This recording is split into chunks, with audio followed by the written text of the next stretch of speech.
Companies profit కోసం ఈజీగా replace చేస్తున్నాయా?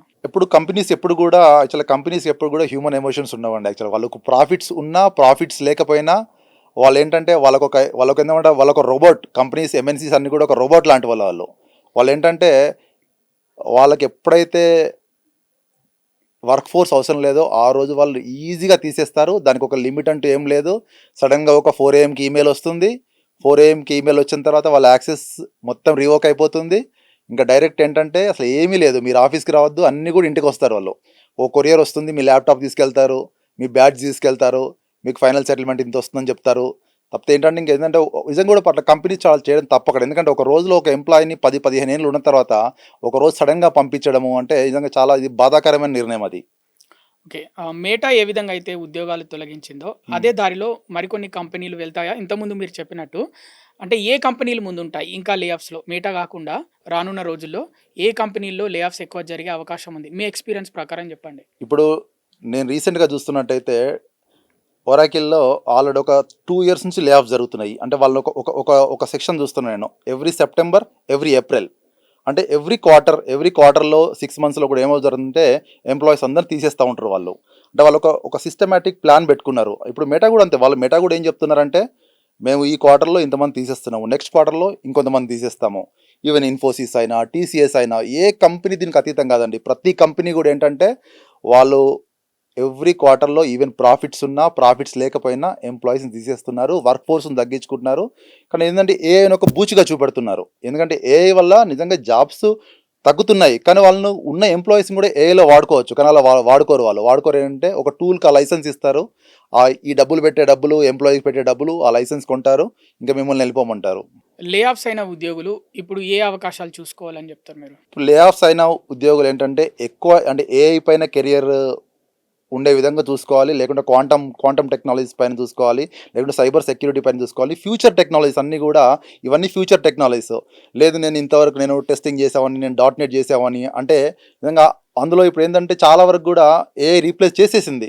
ఇంకా ఏఐ రీప్లేస్ చేయదు. లేదు అంటే ఇంకా చాలామంది ఏం చేస్తున్నారంటే చాలామంది కూడా ఇంకా ఇందులో చాలా టెక్నాలజీ అప్గ్రేడ్ కాని వాళ్ళు వేరే రంగాల వైపు, రియల్ ఎస్టేట్ వైపు, కన్స్ట్రక్షన్ వైపు, హోటల్ ఇండస్ట్రీస్ వైపు చాలా వెళ్తున్నారండి. యాక్చువల్‌గా నాకు తెలిసిన ఒక మిత్రుడు ఉన్నాడు.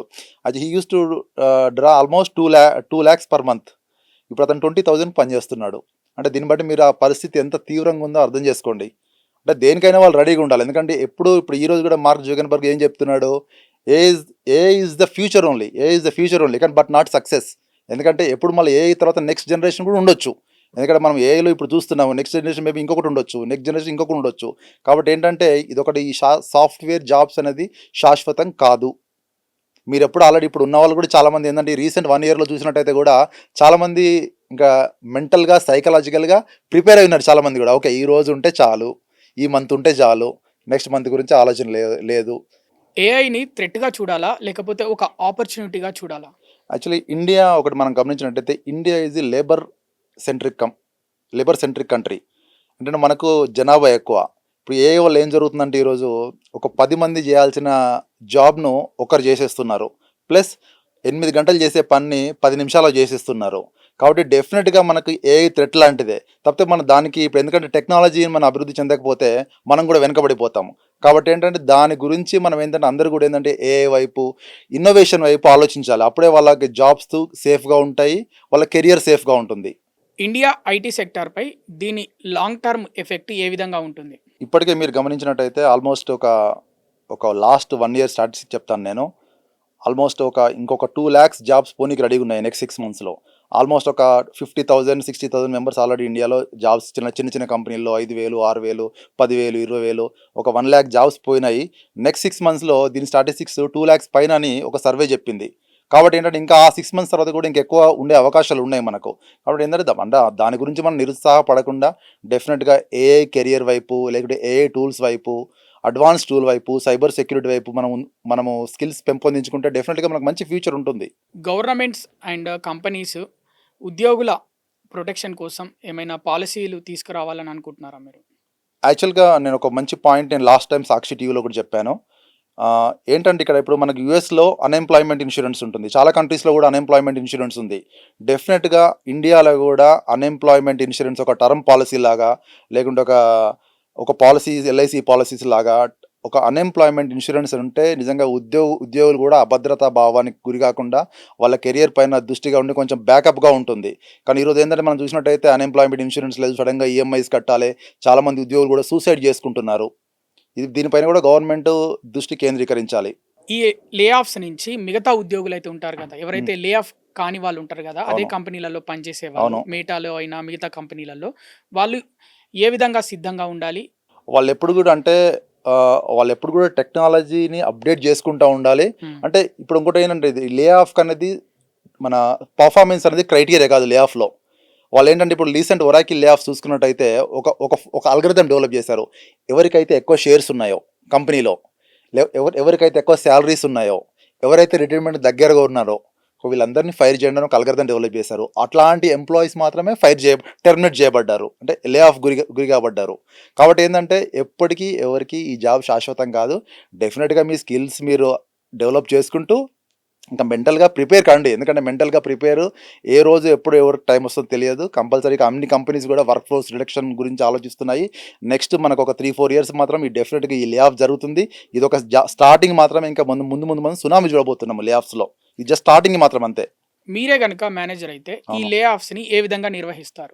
ఇప్పుడు ఎవరు మేనేజర్ అయినా ఇప్పుడు ఎట్లా ఉంటుందంటే లే ఆఫ్స్ అనేది కంపెనీలో ఒక 6 నెలల ముందు నుంచి ప్రక్రియ స్టార్ట్ అవుతుంది. అసలు టీంలో ఎవరు లేకుంటే మనకు బిజినెస్ ఇంపాక్ట్ ఉండదు అని ఒక 10 మంది నెంబర్స్ తీసుకుంటారు టీమ్స్లో. వీళ్ళు నెంబర్స్లో టీం తీసుకొని ఇంకా అందులో కొన్ని అంటే రాజకీయాలు ఉంటాయి అనుకోండి, ఒక పలానా 10 మంది, పలానా 5 మంది, వీళ్ళు లేకుంటే పెద్దగా ఇంపాక్ట్ ఏం లేదని చెప్పేసి వాళ్ళు హైయర్ మేనేజ్మెంట్కు, హెచ్ఆర్స్కి అంతా ఈ ప్రాసెస్ అంతా ముందే తెలుస్తుంది. కానీ వాళ్ళు ఎప్పుడూ ప్రొఫెషనల్గా డిస్క్లోజ్ చేయరు. సడన్గా ఒకరోజు ఒక జూమ్ కాలో, ఒక ఈమెయిలో పెట్టి ఇంకో this is your last day, simple. ఎందుకంటే చాలామంది కూడా తెలియదు. ఒక్కోసారి కొంతమంది ఈమెయిల్స్ కూడా చూసుకోరు, మేబీ మల్టిపుల్ ఈమెయిల్స్ ఉండడం వల్ల మిస్ అయిపోతున్నాయి. లాస్ట్ నాకు ఒక ఫ్రెండ్ ఫోన్ చేసి కూడా ఏమన్నాడు, నా యాక్సెస్ పని చేయట్లేదు అన్నాడు. కానీ యాక్సెస్ పని చేయట్లేదు అంటే యువర్ గాన్, సింపుల్. లే ఆఫ్స్ అంటే కంపెనీ విఫలమవుతుందని అర్థమా? లేదండి, యాక్చువల్లీ కంపెనీ విఫలమవుతుందని అర్థం కూడా కాదు. ఎందుకంటే ఇప్పుడు రీసెంట్గా చూసుకున్నట్టయితే మెటా ప్రాఫిట్స్లో ఉంది, ఒరాకిల్ ప్రాఫిట్స్లో ఉంది. అయినా కానీ వాళ్ళు ఎంప్లాయీస్ని ఫైర్ చేస్తున్నారు, ఎంప్లాయీస్ని టెర్మినేట్ చేస్తున్నారు. ఎందుకంటే సింపుల్ ఒక రీజన్ ఏం చెప్తున్నారంటే వాళ్ళు, we want to invest in AI and data centres.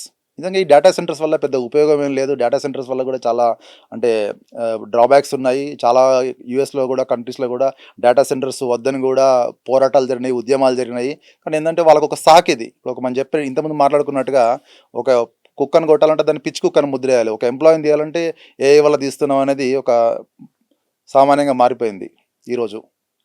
Sakshi TV ప్రసారాలను నిలిపివేయడం చట్టరీత్యా నేరం. సాక్షి టీవీ ప్రసారాల కోసం మీ స్థానిక కేబుల్ ఆపరేటర్ని వెంటనే సంప్రదించండి. డిటిహెచ్లో, ఇంటర్నెట్లో కూడా సాక్షి టీవీ ప్రసారాలను వీక్షించవచ్చు.